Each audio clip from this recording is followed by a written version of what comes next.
Bienvenue tout le monde dans cette nouvelle vidéo. Aujourd'hui, vidéo FAQ. C'est bien comme ça qu'on dit ça. Alors, une petite vidéo FAQ. Pourquoi? Parce que je veux faire quelques petites mises au point qui sont quand même importante. Puis je pense que je suis mieux de la faire avec une vidéo que de l'écrire un petit peu partout, là. Donc, je veux être sûr que le monde soit au moins au courant de ces petites modifications-là.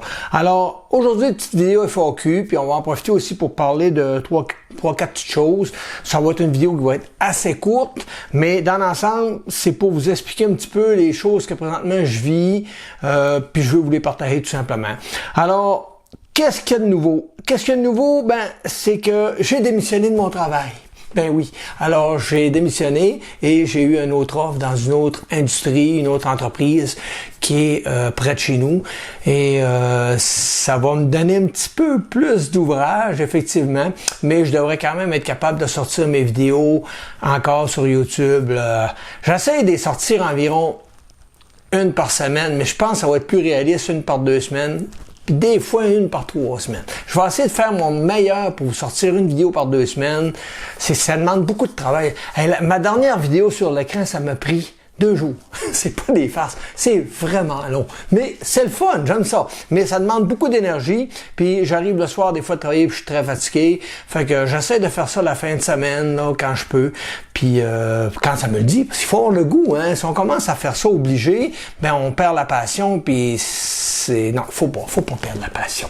Alors, donc c'est ça mon nouveau aujourd'hui. J'ai changé de travail, donc je continue toujours dans le même travail que je faisais avant. Je suis toujours technicien informatique dans le milieu commercial pour une entreprise.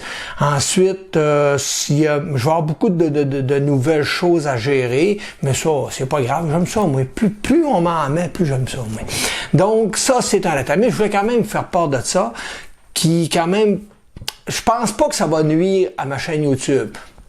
Ça devrait pas. Je vais travailler bien fort pour vous le dire, là, pour vous sortir des vidéos régulièrement.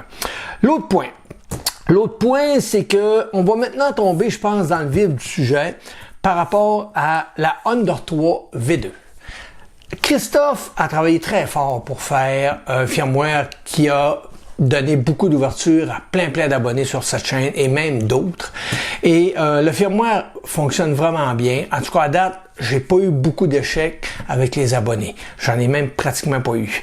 Mais dernièrement, Creality ont sorti une nouvelle version de leur carte mère sur la Under 3 V2 et l'écran aussi. Pourquoi faire simple quand on peut faire compliqué? Alors, ils ont comme sorti une version, d'après moi, plus simpliste de la carte. Semble avoir un petit peu moins de mémoire. C'est pas la même architecture, oui, mais il y a des choses à corriger par rapport à ça. Donc, Christophe travaille sur le firmware présentement. Il travaillait quand même beaucoup sur le firmware pareil pendant le passé pour essayer d'ajouter plein de fonctionnalités, sauf que Jair a comme abandonné le projet. Là, Christophe est pogné avec ça tout seul. Ça lui demande beaucoup de travail, beaucoup de temps. Donc, c'est pas impossible que les mises à jour prennent du temps à sortir. C'est pas grave. L'important, c'est que si le firmware de Christophe vous intéresse, vous êtes capable d'utiliser. Alors, pour ces nouvelles écrans-là et cette nouvelle carte mère-là, on s'entend que c'est pratiquement la même carte mère, mais sur le circuit électronique, sur le chip, il y a un numéro qui est écrit qui se trouve être là pour la 4.2.2, c'est STM32, je lis ma feuille, excusez-moi, là, c'est le STM32 F103 RET6. Ça, c'est ceux qui ont l'ancien modèle de carte et que le firmware de Christophe fonctionne, OK? Vous avez aussi pour la 4.2.7 qui est la même chose, le même numéro qui finit par RET6. C'est bien important de comprendre que si votre chip sur votre carte mère finit par RET6, vous avez le modèle d'origine qui a plus de mémoire. On parle de 512 cas de mémoire. Contrairement à tous les nouveaux modèles que Creality viennent de sortir, qui sont la même structure. Donc, si on prend la 4.2.2, c'est toujours STM32F103, mais fini par RCT6. T6. Donc, au lieu d'être RET6, c'est RCT6. Donc, on parle de 256 cas de mémoire, donc la moitié moins. Alors, si vous utilisez le firmware de Christophe, vous risquez d'avoir des problèmes avec votre carte, même de briser votre carte. Parce que en ayant moins de mémoire, ça va la faire surchauffer, puis elle peut même jusqu'à brûler la carte. Donc, on veut pas ça. Alors, pour cette modification, j'ai pris la décision d'arrêter de compiler des firmwares pour tout le monde. Alors, je l'ai quand même fait depuis la sortie de ma vidéo qui fait un bon bout là. Je vous cacherai pas, j'en ai compilé des centaines et des centaines. Il n'y a pas une journée que j'en avais pas 7, 8, 10 à compiler là. Alors, j'en ai compilé du firmware, j'ai écrit des mails, j'en ai retourné. Alors, pour ces versions-là, je vais complètement arrêter parce que ça me demande trop d'énergie, trop d'efforts. Puis comme je n'ai pas cette carte-là et que je ne peux pas le tester, je déteste donner quelque chose à quelqu'un que je n'ai pas testé. Alors moi, c'est terminé. Je ne compile plus de firmware pour la Under 3 V2 tant aussi longtemps que je l'aurais pas testé moi-même. Alors, c'est plate, mais c'est comme ça. Mais vous pouvez quand même utiliser le firmware à Christophe et le compiler vous-même. Parce que Christophe est en train de... Il a commencé déjà à sortir des mises à jour, mais il est en train de travailler dessus pour le mettre fonctionnel. Alors, on s'entend que changer votre firmware, ça presse pas. Là. Quand vous recevez votre imprimante, elle est fonctionnelle. Là. Fait que stressez pas, puis le jour que Christophe sortira une bonne version de firmware, si vous êtes intéressé à sauter le pas, ben vous aurez toujours la possibilité de le compiler vous-même et de pouvoir l'installer dans votre imprimante. Il y a des petites différences par rapport à l'écran. La nouvelle écran qui ont sorti, c'est la version 1.2.0. Alors cet écran-là, quand vous allez la compiler, anciennement quand on compilait l'écran de la Under 3 V2, l'écran devenait comme bleu. Et lorsqu'après un certain temps, elle devenait orange. Là, ça sera plus le cas. Là, quand on va compiler cet écran-là, elle va comme se compiler, mais à l'horizontale. Alors, vous allez voir une barre de progression apparaître, vous allez voir monter la barre de progression, puis ça va être terminé quand ça va être terminé. Donc, c'est les petites différences de la Under 3 V2.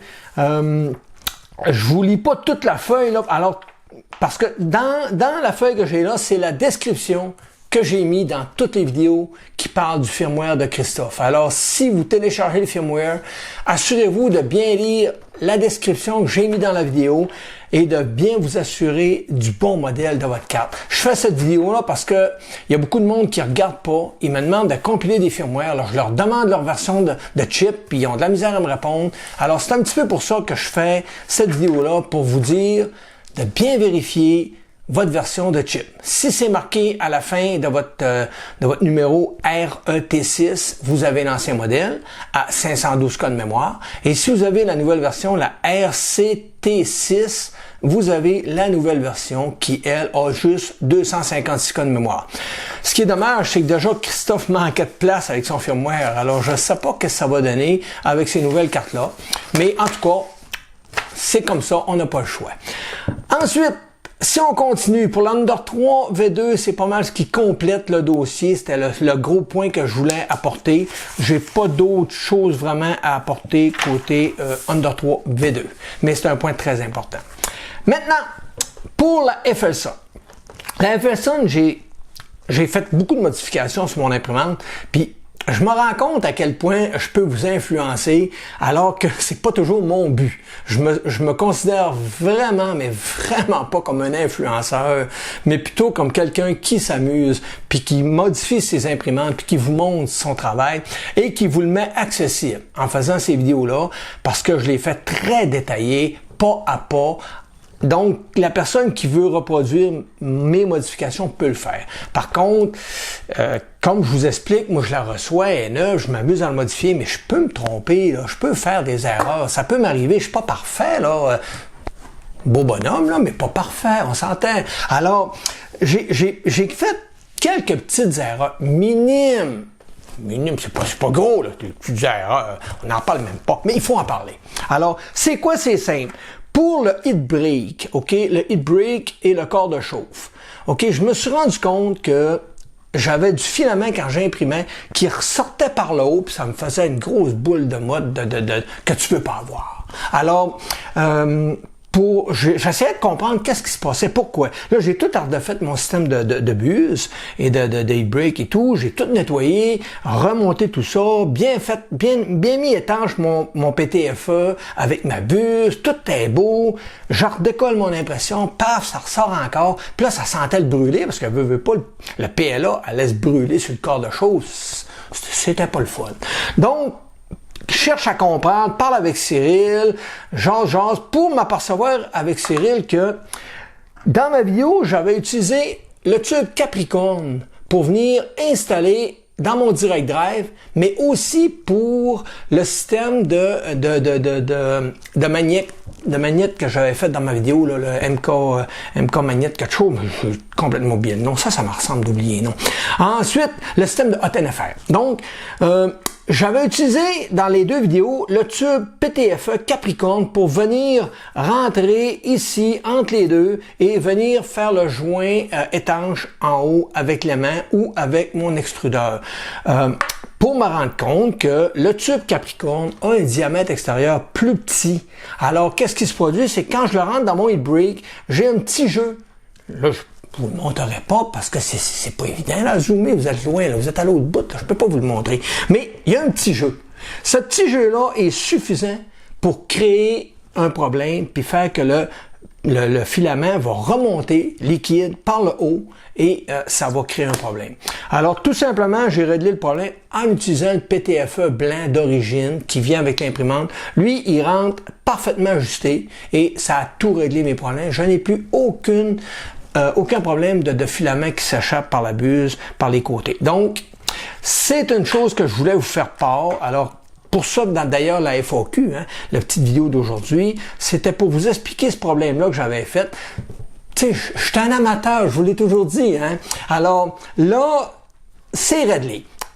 Je pensais bien faire en mettant le tube Capricorn parce qu'il était plus précis à l'intérieur, mais on s'entend que pour la longueur que je viens insérer ici, la longueur est très minime, ça ne créera pas de problème ni de précision d'avoir un tube blanc de cette longueur-là.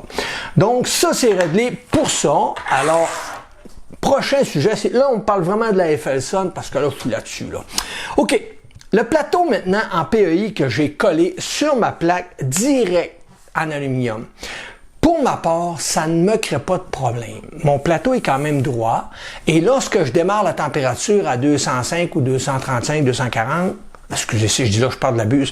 Quand je démarre mon plateau à 60, 65 degrés ou 70, 80 selon le PLA ou le PG que j'utilise, il n'y a pas tendance à bomber.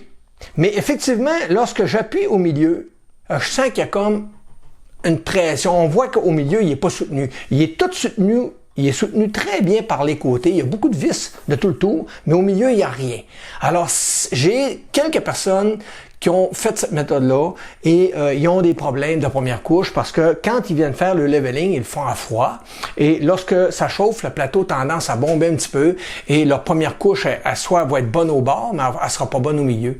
Ils vont avoir des problèmes. Alors, je vous dirais peut-être que si vous avez tendance à vouloir installer ce plateau-là, qui est une merveille à mon avis, je vous dirais d'installer votre PEI sur la plaque de verre.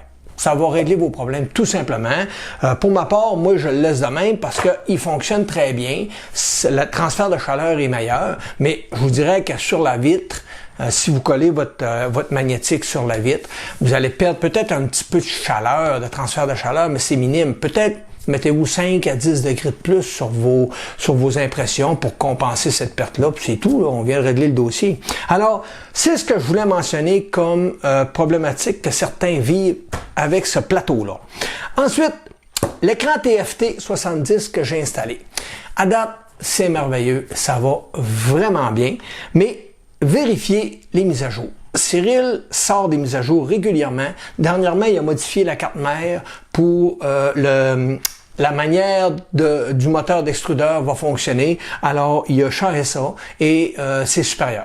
Donc, je vous dis ça tout bonnement. Vérifiez les mises à jour. Faites les mises à jour régulièrement de votre écran et de votre carte mère. S'il y en a une qui sort, c'est facile à voir quand vous allez sur les deux liens de la vidéo que j'ai faite précédemment. Vous allez voir les versions et les dates. Alors, simpliste de faire les mises à jour. Et beaucoup de personnes m'ont fait la demande s'ils pouvaient installer ce firmware d'écran-là, TFT 70, sur la TFT 35. Oui, c'est faisable. Mais il faut utiliser le code source de Cyril. Cyril a modifié le PDF dans la mise à jour de la carte mère. Alors, allez voir le PDF en français dans la mise à jour de Cyril, que Cyril a faite pour la carte mère. Prenez le temps de la lire. À la fin, complètement, vous avez toute la procédure pour faire la modification de votre écran TFT 35 et l'adapter sur cette machine-là. Bien entendu, c'est faisable. Ensuite, est-ce qu'il y avait d'autres choses? C'est pas mal ce qui complète la FL-Sun. Dans l'ensemble, tout va bien. Cette imprimante-là, je l'adore. C'est un charme de travailler avec. Maintenant, j'ai un petit truc. Vous savez, JSTech, qui vous sort des petits trucs de temps en temps. Fait que là, on va dire un petit truc à JSTech. J'étais toujours avec ma grosse règle. Ma grosse règle à site, là.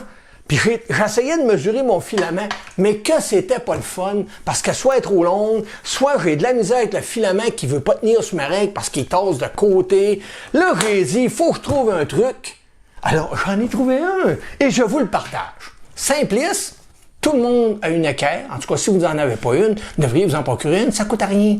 Alors, une petite équerre comme ça, au 45, vous faites tout simplement juste enlever votre équerre, et si vous regardez en plein milieu, vous avez une belle ligne encavée, vous tout simplement venir installer votre filament en plein milieu. Ça supporte votre filament à la merveille, et avec tout simplement un petit marqueur, vous arrivez puis vous pouvez marquer sans problème d'un bord à l'autre. Alors moi c'est facile, je viens accoter ma règle sur mon tube PTFE et je viens tout simplement glisser mon filament dedans.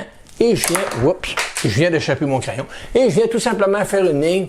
Et c'est magique, ça règle tous mes problèmes. Donc, le petit truc à JSTech, c'est ça aujourd'hui. C'est pas grand-chose, hein, mais ça fait vraiment bien. En tout cas, pour ma part, j'avais de la misère. Là, j'en ai plus.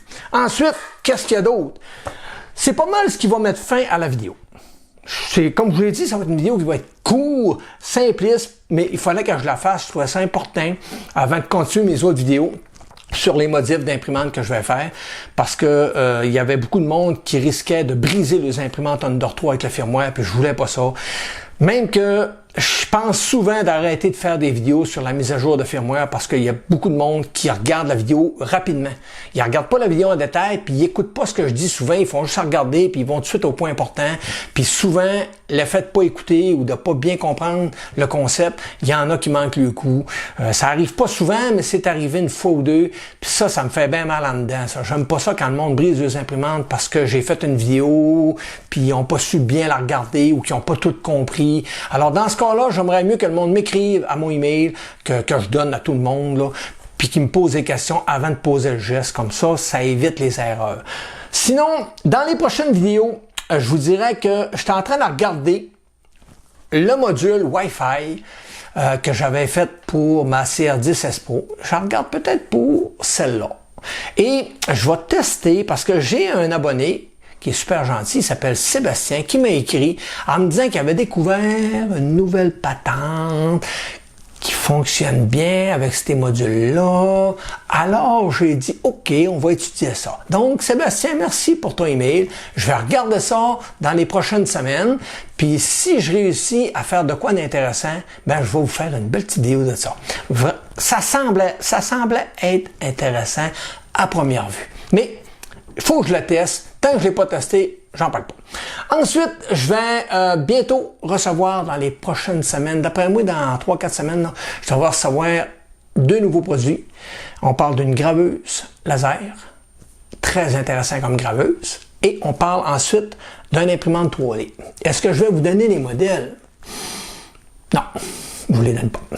Surprise. Alors, je vais continuer quand même à faire des vidéos dans les prochaines semaines là, sur d'autres produits que j'ai ici. Mais pour le moment, ça se résume à ça, la FAQ. C'est aussi simple que ça.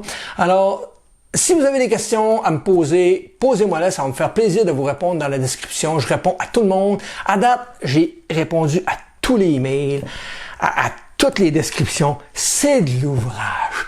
Là, à 8500 abonnés comme ça, parce qu'on est rendu à 8500, c'est facilement, là, quand je sors une vidéo, là, c'est quelque chose. c'est quasiment une soirée complète, là. Mais dans les prochaines semaines, après ça, là, on parle d'1 heure par jour, facile à répondre à tous les commentaires, à tous les emails. Là, en faisant un peu de compilation de firmware, ça devrait me donner un petit peu plus de lousse. Alors, on y va comme ça. C'est ce qui m'a fait la vidéo. N'oubliez pas de vous abonner à la chaîne. Un petit commentaire, très apprécié toujours. Et pouce en l'air. Vraiment important, le pouce en l'air. C'est ce qui permet à la chaîne et aux vidéos d'être vues et d'être connues encore plus. Merci beaucoup tout le monde. À la prochaine. Bye bye.